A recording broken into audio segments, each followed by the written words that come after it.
1987 December 24 பூமி தன் இருட்டு போர்வையை இன்னும் எடுத்தெறியவில்லை. விடிந்தும் விடியாத விடிகாலை பொழுது. நகர வாழ்க்கை மெல்ல மெல்ல நகர ஆரம்பிக்கிறது.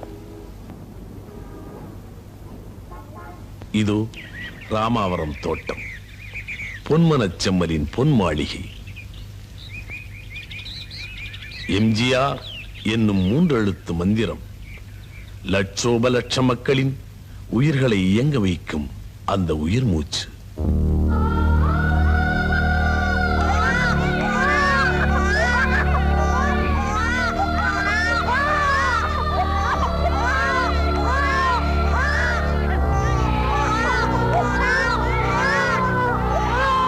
ஆல் இந்தியா ரேடியோ பொன்மனச்செம்மல் என்றும் புரட்சி தலைவர் என்றும் மக்களால் போற்றப்படும் தமிழக முதல்வர் மாண்புமிகு டாக்டர் எம்.ஜி. ராமச்சந்திரன் அவர்கள் இன்று அதிகாலை 3 மணி அளவில் காலமானார் என்பதை ஆழ்ந்த வருத்தத்துடன் தெரிவித்துக் கொள்கிறோம்.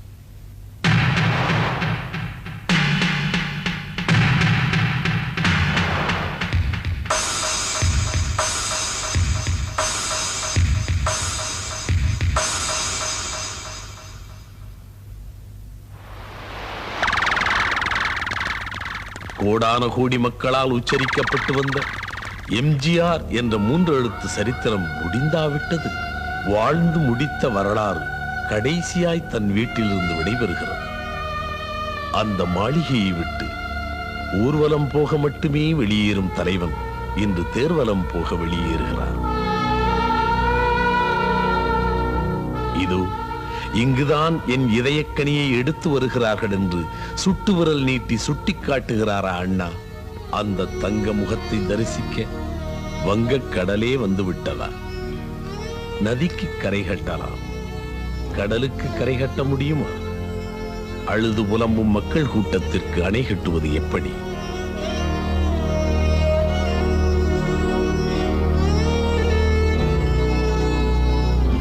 எந்த ராஜாஜி மண்டபத்தில் அண்ணா கடைசியாய் பள்ளி கொண்டாரோ அதே மண்டபத்தில் அண்ணாவின் இதயக்கனியும் பள்ளி கொள்ள வருகிறதே.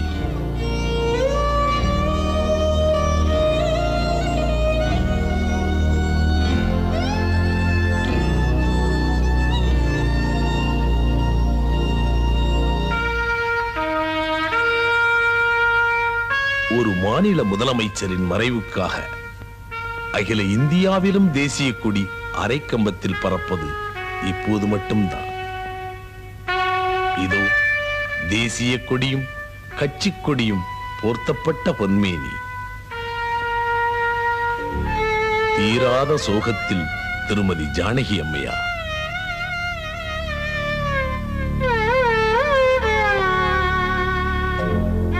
இத்தனை ஆண்டுகளாய் பொது வாழ்க்கை வாழ்ந்த பொன்மனச்செம்மலை கண்ணை இமை காப்பது போல் காத்து வந்த மாதரசி.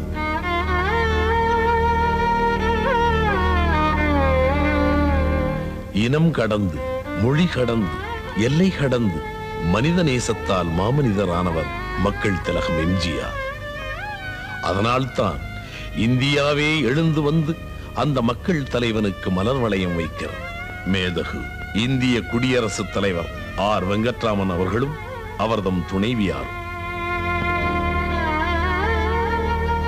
கனத்த நெஞ்சோடு மாண்புமிகு பாரத பிரதமர் திரு ராஜீவ் காந்தி அவர்கள்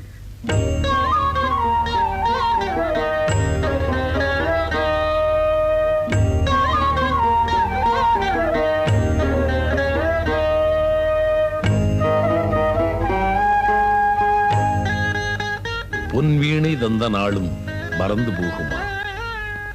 பொன்னாடை போர்த்த நாளும் மறந்து போகுமா? முன்முறுவல் பரிமாறி இதயங்கள் இளைப்பாரி தோளோடு தோள் நின்ற தோழர்கள் அல்லவா அந்த நினைவுகள்? கண்ணீர் திரையில் எழுதப்பட்ட சோகச் சித்திரங்கள். மேதகு தமிழக ஆளுநர் திரு குரானா அவர்கள், மேதகு கேரள ஆளுநர் திரு ப. ராமச்சந்திரன் அவர்கள், ஆந்திர முதல்வர் திரு N.T. ராமாராவ் அவர்கள், கர்நாடக முதல்வர் திரு ராமகிருஷ்ண ஹெக்டே அவர்கள், காஷ்மீரத்து முதல்வர் திரு ஃபரூக் அப்துல்லா அவர்கள், இந்தியாவுக்கு நேசக்கரம் நீட்டிய இலங்கை பிரதிநிதிகள் மற்றும் பல்வேறு வெளிநாட்டு தூதுவர்கள்,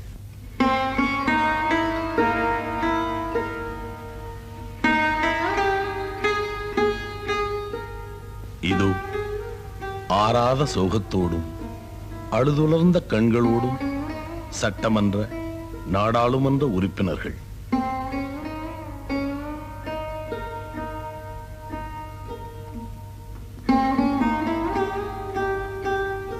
மத்திய மாநில அமைச்சர் பெருமக்கள், மலர் உதிர்ந்தால் செடி மட்டுமே அழும், கன்று பிரிந்தால் பசு மட்டுமே அழும். ஆனால் தலைவா, உன் பிரிவுக்கு மட்டும்தான் உலகமே அழுகிறது.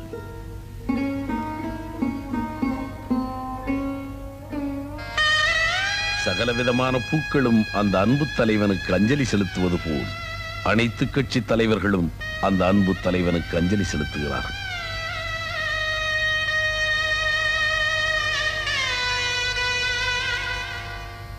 கலைமகளின் தலைமகன் பிரிந்தானே என்று இளைய மகனின் இதயம் எண்ணி தவிக்கிறது. கலையுலகின் தாயாய் அன்பு தந்தாய், தந்தையாய் அறிவு தந்தாய், தேவை என்றால் தட்டுங்கள் திறக்கும் என்றாய், தட்டாமலே திறந்தாய். வாசல் கதவை திறந்து வைத்த நீ இன்று இமை கதவை மூடிக்கொண்டாயே. இது என்ன கொடுமை!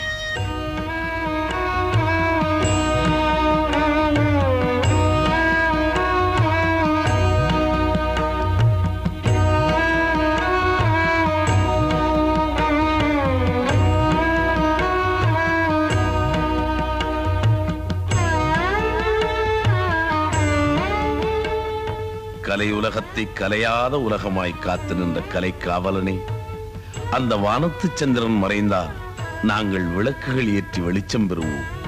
ஆனால் எங்கள் பூமி சந்திரனே, நீ போய்விட்ட பிறகு எந்த விளக்கேற்றி இருள் துடைப்போம் என்று கலையுலகமே என்று கண்ணீரை உனது காலடியிலே பொழிகிறது.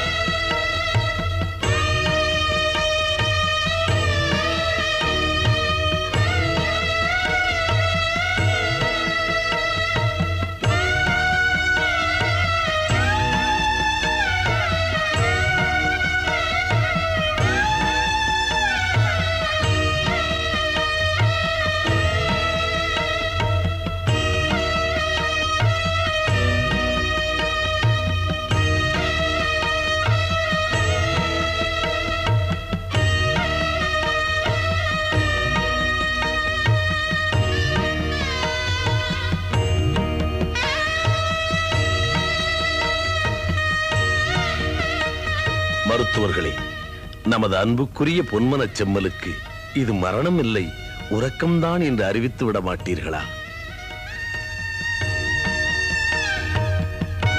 24 இரவு பூமியின் சந்திரன் போய்விட்டதென்று வருத்தத்தோடு வருகிறது வானத்து சந்திரன்.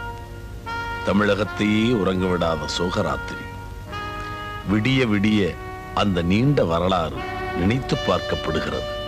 எம்ஜிஆர், தமிழக மக்களின் இதயத்திரையில் அச்சடிக்கப்பட்ட அந்த ராஜசித்திரம். ஜானகி அம்மையாரோடு கலை வாழ்க்கை தொடங்கிய அந்த வசந்த காலம் ஒரு சின்ன மலையை செதுக்கி எடுத்தது மாதிரியான கம்பீரம்.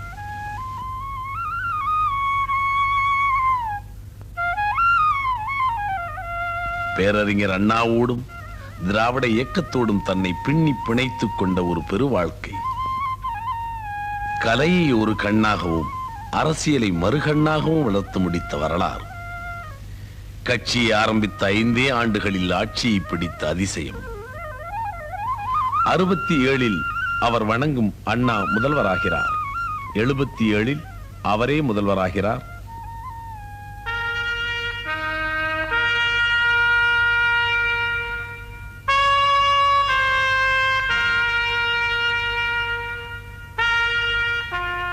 அந்த அதிகாலையில் தமிழகத்தின் எல்லா சாலைகளும் சென்னையை நோக்கி திரும்பிக் கொண்டன. அன்று அந்த கடற்கரையில் மணலின் எண்ணிக்கையை விட மக்களின் எண்ணிக்கைதான் அதிகம். வாடவே வாடாத அந்த ரோஜாப்பூ முகத்தை, புன்னகை மாறாத பொன்னிதழை கடைசியாக கண்டுவிட துடித்து வரும் கண்ணீர் கண்கள். கடமை, கண்ணியம், கட்டுப்பாடு என்னும் தாரக மந்திரத்தின் வழிவந்த தலைவனுக்கு கட்டுப்பாடு காத்து கண்ணீர் அஞ்சலி செலுத்தும் ஆயிரக்கணக்கான மக்களின் அணிவகுப்பு. தாயில்லாமல் நான் இல்லை என்று பாடிய தலைவனே, இப்போது இந்த தாய்க்குலத்தின் அழுகையை பார்க்கவில்லையா? கன்றை இழந்த பசுக்கள் கதறுவது கேட்கவில்லையா?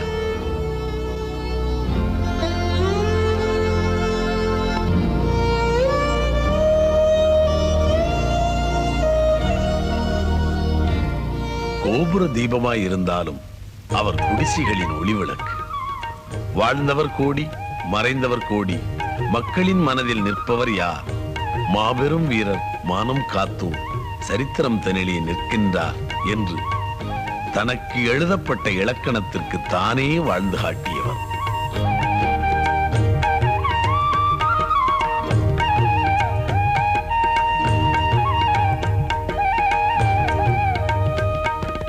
அரசாங்க எந்திரத்தை கிராமங்களுக்கு திருப்பிவிட்ட திருப்பு முனையவர்.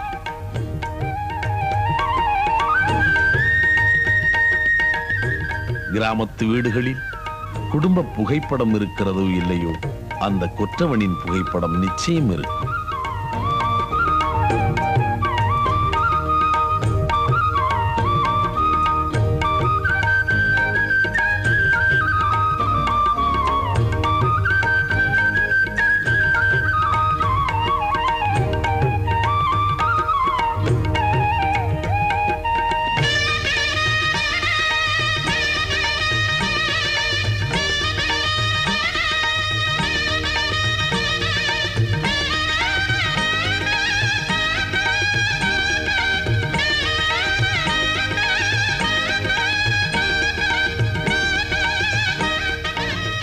மக்களை நேசித்தவர், மக்களால் நேசிக்கப்பட்டவர்.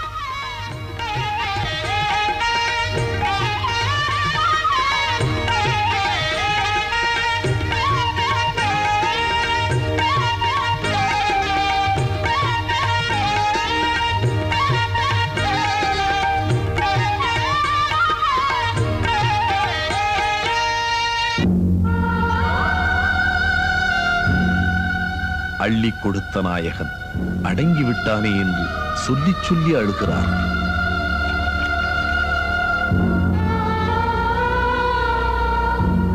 அழுது புலம்பும் அன்னையினமே அழாதே, அந்த மாமனிதன் இன்னும் மறைந்து விடவில்லை.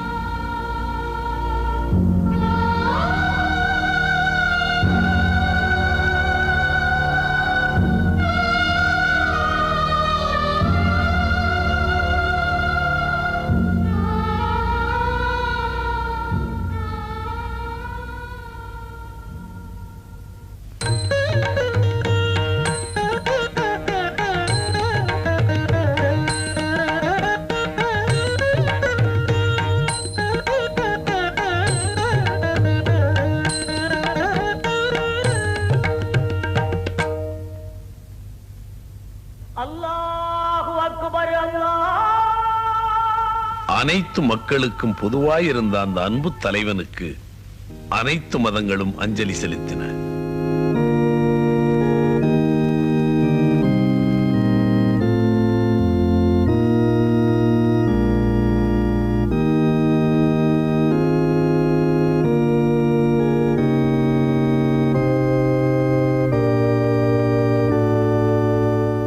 பேரறிஞர் அண்ணாவின் துணைவியார் அஞ்சலி செலுத்துகிறார்.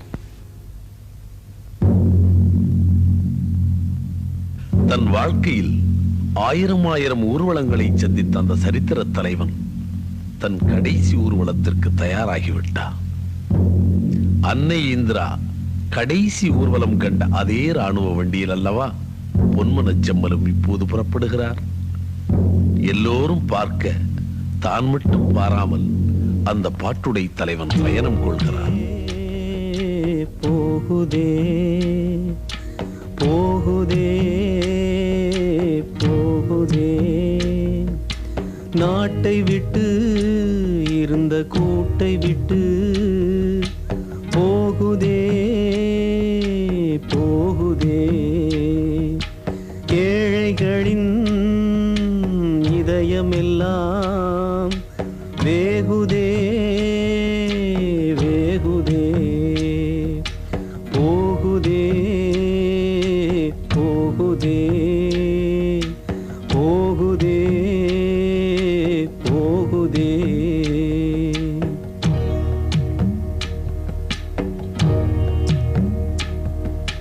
தேரோடும் வீதியிலே ஊர்கோலம் போகுதே ஜனக்கடலிலே மிதந்து மிதந்து படகு போல் நகர்கிறது அந்த பௌர்ணமி நிலம் போகுதே நீரோடும் கண்களெல்லாம் உனை காண ஏங்குதே தென்றலும் உன் புகழை பாடுமே திங்களும் உன் பெயரை கூறுமே ஏழை அநாதையினி என் தேவனே எமக்கென்று யாரும் இல்லை என் தேவனே போகுதே போகுதே போகுதே போகுதே நாட்டை விட்டு இருந்த கூட்டை விட்டு போகுதே போகுதே ஏழைகளின் உயிர்ப்பறவை பறந்து விட்டதே உத்தமனே. உலகத் தமிழ்ச் சங்கம் கண்டு உலகத் தமிழ் மாநாடு கண்டு வாழும் தமிழுக்கு வரலாறு கண்ட தலைவர் அதோ பாரதி சிலையை கடந்து போகிறார். அந்த ராஜகுல திலகனுக்கு ராணுவ மரியாதை. அண்ணா சதுக்கத்திற்கு இடப்புறம் அந்த இதயக்கனிக்கு ஒரு தனி இடம். இந்த தமிழ் மக்கள் அந்த திருமுகத்தை கடைசியாய் காண இப்போது காத்திருக்கிறார்கள். மத்திய மாநில அமைச்சர்களும் அனைத்து கட்சி தலைவர்களும் சோக நடை போட்டு வருகிறார்கள்.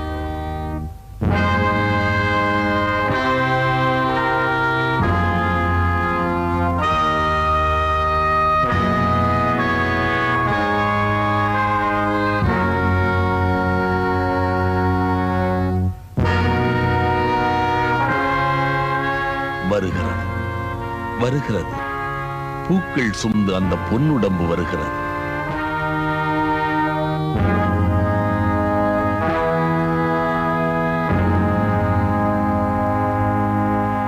இரவாத புகழுடைய முதல்வருக்கு இறுதி மரியாதை. அந்த முடிசூடா மன்னனுக்கு அமைச்சர் பெருமக்களின் அஞ்சலி. அந்தி வெளிச்சத்தில் அந்த தங்க முகம் தெரிகிறது. அந்த ராஜகம்பீரனுக்கு ராணுவ மரியாதை.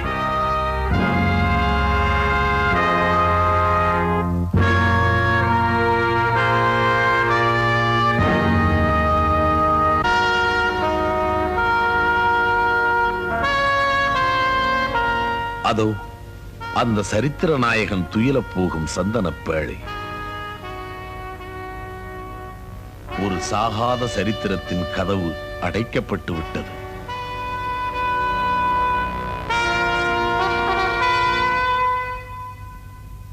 ஐயோ, வெள்ளி மணலுக்குள் ஒரு தங்கப் புதையல் புதைக்கப்படவிருக்கிறதா?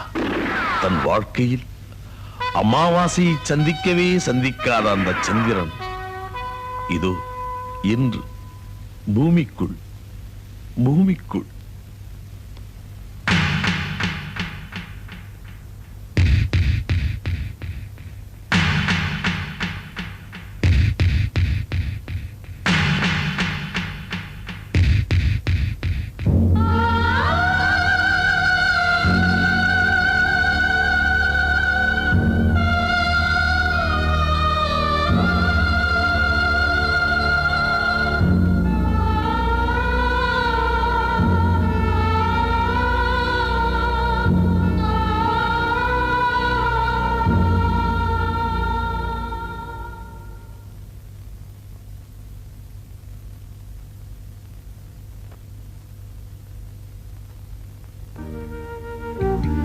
தமிழகத்தின் மண்ணோடும் விண்ணோடும் காற்றோடும் கலாச்சாரத்தோடும் கலந்திருந்த அந்த கலைக்காவலன் இன்று இந்த பூமி தாயின் மடியில் புதையலாய் போய்விட்டார். வாழ்க நின் புகழ்.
1984 அக்டோபர் 6 திடீரென ஏற்பட்ட மூச்சுத்திணறல் காரணமாக உடல் நல குறைவு ஏற்பட்டது.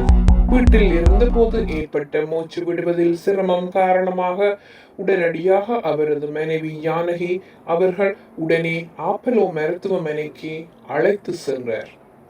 உடனடியாக அவருக்கு சிகிச்சை வழங்கப்பட்டது. எம்ஜிஆர் கூறியபடி யாருக்கும் இந்த தகவல் தெரியப்படுத்தப்படவில்லை. இருப்பினும் இந்த செய்தி எப்படியோ வெளியே தெரிய வந்து அப்பல்லோ மருத்துவமனை முன்பு மக்கள் வெள்ளம் குவிந்து விட்டது. ஆஸ்மா தொல்லையால் எம்ஜிஆர் மருத்துவமனையில் அனுமதிக்கப்பட்டதாக தகவல் வெளியானது. எம்ஜிஆர் மருத்துவமனையில் சேர்க்கப்பட்டதை அறிந்த அதிமுக அமைச்சர்கள் நெடுஞ்செழியன், R.M. வீரப்பன் என பல அமைச்சர்கள் மருத்துவமனையில் குவிந்தனர். மருத்துவமனையின் தலைமை டாக்டர் பிரதாப் சி ரெட்டி அவர்கள் எம்ஜிஆரின் உடல்நிலை பற்றி கூறினார். ஒரு வாரமாக சளி காய்ச்சல் இருந்ததால் ஆஸ்மா தொந்தரவு ஏற்பட்டதால் மருத்துவமனையில் அனுமதிக்கப்பட்டுள்ளார். மேலும் அவர் குணமடைந்து வருகின்றார் என செய்தியாளர்களுக்கு தெரிவித்தார். 7 சட்டமன்றத்தில் எம்ஜிஆரின் உடல்நிலை பற்றி கூறும்போது அக்டோபர் 6 முதலமைச்சர் எம்ஜிஆர் அவர்களுக்கு ஆஸ்மா அறிகுறிகள் இருந்ததால் மூச்சு விடுவதில் கடும் சிரமம் ஏற்பட்டதால் அப்பல்லோ மருத்துவமனையில் சிகிச்சைக்காக அனுமதிக்கப்பட்டார். முதல்வரின் உடல்நிலையில் முன்னேற்றம் ஏற்பட்டு விட்டது. மூச்சு விடுவதில் இருந்த சிரமம் நீங்கிவிட்டது. நல்ல உற்சாகத்துடனும் ஊக்கத்துடனும் இருக்கின்றார் என அமைச்சர் நெடுஞ்செழியன் அவர்கள் தெரிவித்தார். இந்த செய்தியின் பின் மக்களும் ரசிகர்களும் ஆறுதல் அடைந்தார்கள். ஆனால் இன்னொரு புறம் அப்பல்லோ மருத்துவமனை பிரதான தலைமை டாக்டர் அளித்த பேட்டியில் நுரையீரலில் ஒரு வகை திரவம் சேர்ந்ததால் அவருக்கு மூச்சு திணறல் ஏற்பட்டது. அந்த திரவத்தை டயாலிசிஸ் முறை மூலம் முழுவதுமாக வெளியே எடுத்து விட்டோம். இனி சிகிச்சை தேவையில்லை. முழு ஓய்வு, 1 வாரம் மருத்துவமனையில் ஓய்வுக்காக தங்கி இருக்கின்றார் என கூறினார். தொடர்ந்து சிகிச்சையில் இருந்த எம்ஜிஆர் அவர்களுக்கு அக்டோபர் 13 இரவு மீண்டும் மூளையில் இரத்த உறைவு ஏற்பட்டு அவரது வலது கை கால் அசைவில் பாதிப்பு ஏற்பட்டதை மருத்துவர்கள் கண்டுபிடித்தனர். உடனடியாக சிகிச்சைக்காக அமெரிக்காவிற்கு அழைத்து செல்லப்படுவார் என தகவல் வெளியாயின. பிரதமர் இந்திரா காந்தி எம்ஜிஆர் சிகிச்சைக்காக சகல உதவிகளும் வழங்கப்படும் என அறிவித்தார். மேலும் இது சம்பந்தமான திறமை மிக்க மருத்துவர்கள் பம்பாயிலிருந்து வரவழைக்கப்பட்டார்கள். எம்ஜிஆரை அமெரிக்கா அழைத்து செல்ல தனி விமானம் ஒழுங்கு செய்யப்பட்டது. அமைச்சர்கள், திரையுலக பிரமுகர்கள் என பெரும் திரளாக உடல் நலம் விசாரித்து சென்றனர். உடனடியாக பிரதமர் இந்திரா காந்தி தனி விமானம் மூலம் வந்திறங்கினார். எம்ஜிஆர் அவர்களை பார்த்து நலம் விசாரித்து பின் செய்தியாளர்களிடம் பேசினார். எம்ஜிஆர் சிகிச்சைக்காக எல்லா உதவிகளையும் செய்ய மத்திய அரசு தயாராக இருப்பதாக கூறினார். அதன் பின் எம்ஜிஆரை பரிசோதிப்பதற்காக பல மருத்துவர்கள் தனி விமானத்தில் அமெரிக்காவில் இருந்து அழைத்து விரைவிக்கப்பட்டனர். சிறுநீரக சிகிச்சை பிரிவில் தலைமை டாக்டர் மற்றும் பிரபல மருத்துவர்களால் பரிசோதிக்கப்பட்ட பின் தீவிர சிகிச்சை வழங்கப்பட்டது. தொடர்ந்து அமெரிக்க மருத்துவர்களால் சிகிச்சை அளிக்கப்பட்ட போதிலும் எம்ஜிஆருக்கு மாற்று சிறுநீரகம் பொருத்த வேண்டிய நிலை ஏற்பட்டதனால் நவம்பர் 5 அமெரிக்காவில் நியூயார்க் நகரில் உள்ள பிரபல மருத்துவமனைக்கு அழைத்து செல்லப்பட்டார். பல உறவினர்களது சிறுநீரகங்கள் பரிசோதிக்கப்பட்ட போதும் எம்ஜிஆரின் அண்ணன் எம்ஜி சக்கரபாணியின் மகளது சிறுநீரகமே மிக பொருத்தமானதாக அமைந்தது. மருத்துவர்கள் தாதி என 21 பேருடன் சிறப்பு தனி விமானத்தில் எம்ஜிஆர் அழைத்து செல்லப்பட்டு சிறுநீரக மாற்று அறுவை சிகிச்சை மூலம் மீண்டும் எழுந்தார். பல வதந்திகள் பரப்பப்பட்டு எம்ஜிஆர் திரும்ப மாட்டார் என எதிராக பல செய்திகள் வந்த போதும் மிக உற்சாகமாக மீண்டு வந்தார். அமெரிக்காவில் மருத்துவமனையில் இருந்தவாறே 1984 டிசம்பர் 24 நடந்த தேர்தலில் ஆண்டிப்பட்டி தொகுதியில் மிக பெரிய வெற்றி பெற்றார். 4/2/1985 மீண்டும் சென்னை வந்து சேர்ந்தார்.